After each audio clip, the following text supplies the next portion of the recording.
Bueno, bienvenidos a un nuevo video del Giro del Cíngulo. En esta ocasión vamos a estar hablando sobre las amnesias.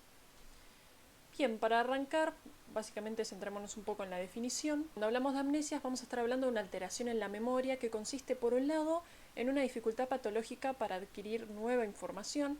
Ahí estamos hablando de la amnesia anterograda. Y por el otro lado, para recuperar información ya adquirida. En ese caso estamos hablando de la amnesia retrógrada. Cabe destacar igualmente que cuando hablamos de amnesia no estamos hablando del olvido, porque el olvido es un proceso normal, es decir, se trata de una información almacenada que va decayendo en el tiempo, pero se trata de un proceso normal, no es patológico. Ahora bien, vamos a centrarnos un poco en lo que es el síndrome amnésico puro, que presenta tres disociaciones funcionales. En primer lugar, para que sea una amnesia, se tiene que presentar una memoria severamente alterada versus una inteligencia conservada. Tenemos que tener una memoria a largo plazo alterada versus una memoria a corto plazo conservada, y por último una memoria episódica y una memoria semántica alteradas frente a una memoria procedural conservada. Igualmente cabe destacar que no toda alteración de la memoria es un síndrome amnésico, sino que aquellos que, por ejemplo, tienen estas disociaciones funcionales se van a tratar de síndromes amnésicos. Así que en primer lugar tenemos a las amnesias temporomediales, que parten de una lesión o un traumatismo de cráneo, un infarto, una hemorragia cerebral, puede ser también un tumor o incluso una cirugía, si recordamos al paciente HM.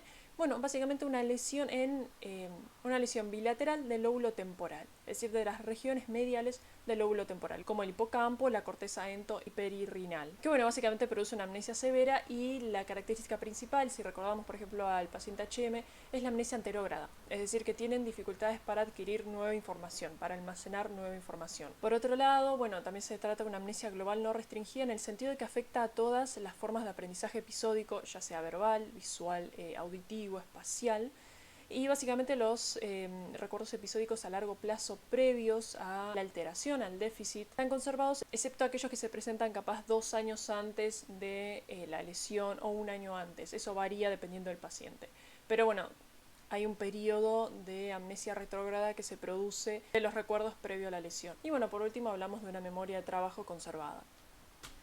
Por otro lado tenemos la amnesia del síndrome de Korsakoff y amnesias diencefálicas, que la característica principal es la carencia vitamínica secundaria al alcoholismo crónico. Cuando estamos hablando de la carencia de vitamina, estamos hablando de la carencia de vitamina B1, que es la tiamina, que produce una degeneración neuronal que lesiona, en primer lugar, básicamente las estructuras diencefálicas. Se puede tratar básicamente con un diagnóstico temprano, es decir, determinar con rapidez que se está produciendo este síndrome de Korsakoff, y justamente producir un tratamiento precoz con vitamina B1, que revierte el cuadro que de otra manera sería irreversible.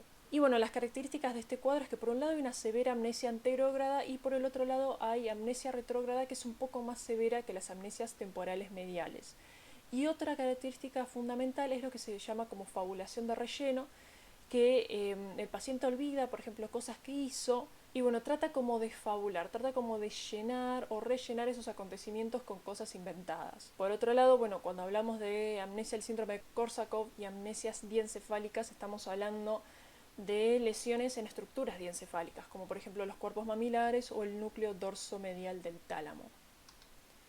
Por otro lado tenemos la amnesia de la enfermedad de Alzheimer, la cual cabe destacar que se trata de una demencia, y cuando hablamos de demencia estamos hablando de una enfermedad que es degenerativa y progresiva, es decir, se va produciendo atrofia, y básicamente uno de los lugares donde se localiza esta enfermedad de Alzheimer es en el procescéfalo basal, que concentra básicamente mayor actividad en los núcleos colinérgicos, en el núcleo basal de Meynert, en la banda diagonal de Broca, en los núcleos septales mediales, y se produce justamente un claro déficit en la transmisión, en la neurotransmisión colinérgica. Después tenemos otra región que se presenta alteración, que es la región límbica, y que básicamente al ir progresando la enfermedad se va afectando la neocorteza, empezando por la región temporoparietal posterior. Nuevamente tenemos cuadros de amnesia anterógrada, cuadros de amnesia retrógrada, que va progresando cada vez más en el tiempo, digamos. Es decir, se presentan déficit para tratar de adquirir, tratar de recuperar la información que se produjo por ahí 1 año antes del diagnóstico, y eso va progresando, va yendo hacia atrás en el tiempo. Entonces Hoy en día capaz no puede recordar cosas que hizo hace un año y en unos meses no puede recordar cosas que hizo hace 3 años y así sucesivamente. Después, bueno, tenemos una memoria semántica a largo plazo que se va desintegrando progresivamente y una memoria de corto plazo que también se ve afectada y a veces precozmente. Lo que sí se presenta conservado y que igualmente se va a deteriorar ya al final de la enfermedad es el priming visual y verbal, es decir, el sistema de representación perceptual. Y el sistema de memoria que más resiste a la progresión de la enfermedad es la procedural, pero que igualmente al tratarse de una atrofia y al tratarse de una demencia, que es una degeneración progresiva, se va a terminar degenerando igualmente esta memoria procedural. Lo que sí se afecta primero y es lo más característico de la enfermedad es la memoria episódica.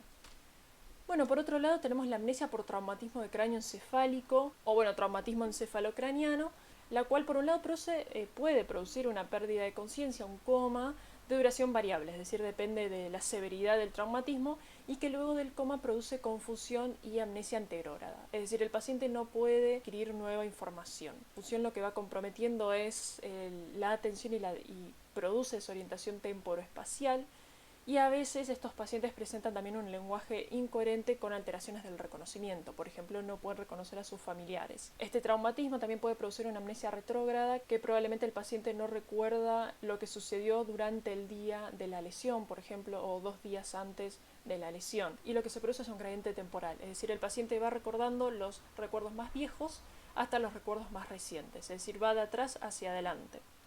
Bueno, por otro lado tenemos las alteraciones de memoria por lesiones prefrontales, que la característica principal es que se denominan también amnesia de la fuente, porque no altera en sí el recuerdo, es decir, no altera el contenido del recuerdo, sino la organización de los recuerdos, es decir, la secuencia de recuerdos. Se puede testear, se puede evaluar con una tarea en la cual se le muestran al paciente varias tarjetas con un estímulo cada una, es decir, cada una tiene un estímulo, y luego en la segunda parte de la prueba se le muestran tarjetas que tienen 2 estímulos cada una. En algunas de ellas algunos estímulos se habían mostrado anteriormente y en otras no. Entonces lo que el paciente tiene que hacer es primero reconocer qué estímulos se le habían presentado y cuáles no. Y en el caso de que ambos estímulos se hayan presentado juntos, es decir, simultáneamente, tiene que determinar cuál se mostró en primer lugar. Entonces lo que acá sucede es que el paciente tiene problemas en determinar el orden de los estímulos, pero no tiene problema con el registro de los mismos. Es decir, reconoce que los había visto, cuáles había visto y cuáles no, pero tiene problemas a la hora de determinar cuál había visto primero. Bueno, y por último tenemos las alteraciones psicógenas de la memoria, que en sí no son amnesias verdaderas, ya que no presentan lesiones cerebrales causales, ni tampoco tienen las características del síndrome amnésico puro, pero básicamente son amnesias histéricas, si se quiere decir. Son consecuencia de traumas psicológicos intensos que tienen básicamente una incongruencia orgánica, es decir, forman una especie de amnesia retrógrada masiva y en algunos casos tienen amnesia anterógrada. Cabe destacar igualmente que no se ve alterada la memoria semántica, es decir, los conocimientos semánticos, más allá de que haya una pérdida retrógrada masiva de memoria autobiográfica. Y bueno, eso fue todo por este video y los veo en el próximo video del Giro del Cíngulo.